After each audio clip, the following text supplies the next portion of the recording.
Hi, this video is very important for anyone who is looking to get a website or a mobile app or maybe a CRM or any sort of custom software built for their company. Most of the time what happens, they are very confused. Anyone looking to get this built for the first time, they are very confused about whom to contact, what type of service provider company to contact, and whether what will be the budget, how much time it is going to take, and whether their data will remain confidential. What if the company leaves the work in between without completing the work, and whether they should hire a freelancer or yet they should go with a software company. So there are many questions and they are confused, and you just go with any service provider company, either on trust or maybe if someone has referred you, but it often goes wrong. I'm giving you just a recent example of one of our clients. Basically what happened with him, the previous company with whom he was getting work done, they signed a contract, and the service provider company, very cleverly, what they did, they got him signed by mentioning that the source code will belong to the service provider company, which is not correct, and the client signed this in ignorance. This leads to a little bit of misunderstanding and miscommunication, and even a small conflict. So these conflicts can be avoidable by taking care of certain things when you are looking for any service provider company or anyone who is going to work on your requirement on your website or app or whatever it is. And the purpose of making this video is to make you understand and to give you a clarity of what exactly you should do and how you can avoid these conflicts. So let me explain you everything in some bullet points and some sort of manual. Take a note of it. So point number one is always go with a company than a freelancer. Why I'm saying this? Because the freelancers, when you assign them work, they will work for some times, but they're not going to take the complete responsibility. If at later stage, after the work is delivered, after 1 month, if any problem arises, they won't take the responsibility, but the company will take the responsibility. And you can go with even small companies of 4 to 5 team members. Even they will also take the responsibility very seriously. It's not needed that you go with some big company.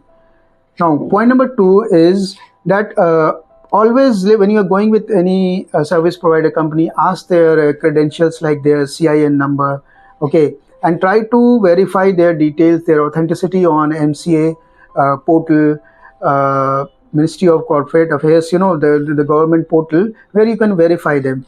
Sometimes I have seen it happens with some companies as well, some clients as well, that the company, the person, they try to act as a company, they have a small team, but they are not registered on, they are not a registered company. So try to figure out, yeah, it might happen that if they are sole proprietor, they will not be on they'll not be on the MCA portal, but then also you can ask for their GST and other certificates. That helps you verify that they are genuinely working.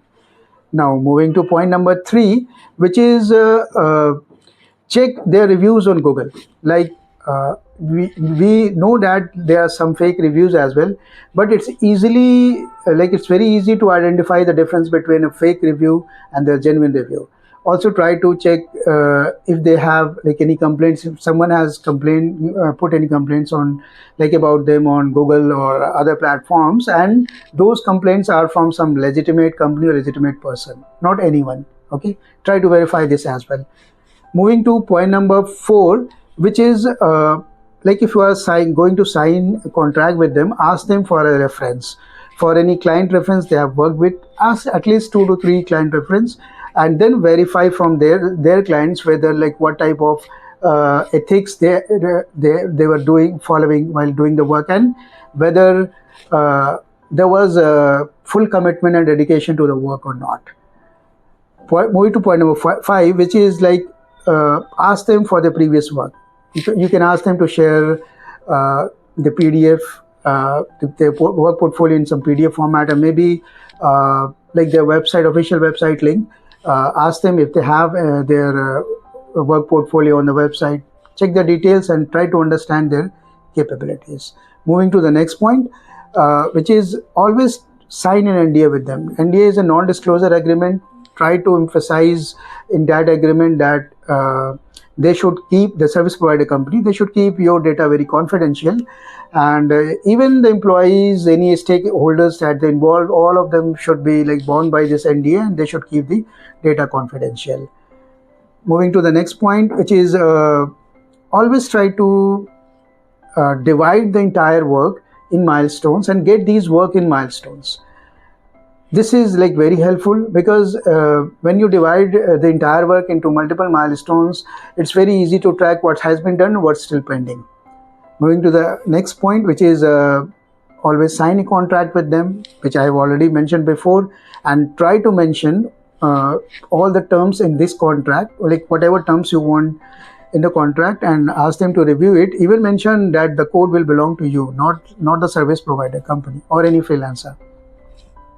Moving to the next point, if possible, try to get an IT consultant hired. This will help you a lot because you know, like as a non-technical person, you don't know many technical terms, right? So you go with hiring any IT consultant, maybe part-time or on hourly basis, and you pay them for the number of hours that they work, and get the technical documentation done by them.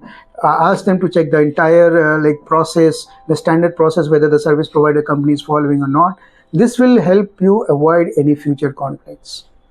One more point which I would like to add, which is what happens most of the time, the client has everything in their mind. Okay, whatever requirement they have, whatever they want to get built by the service provider company, they have this all here, but they are not sharing exactly with the service provider company.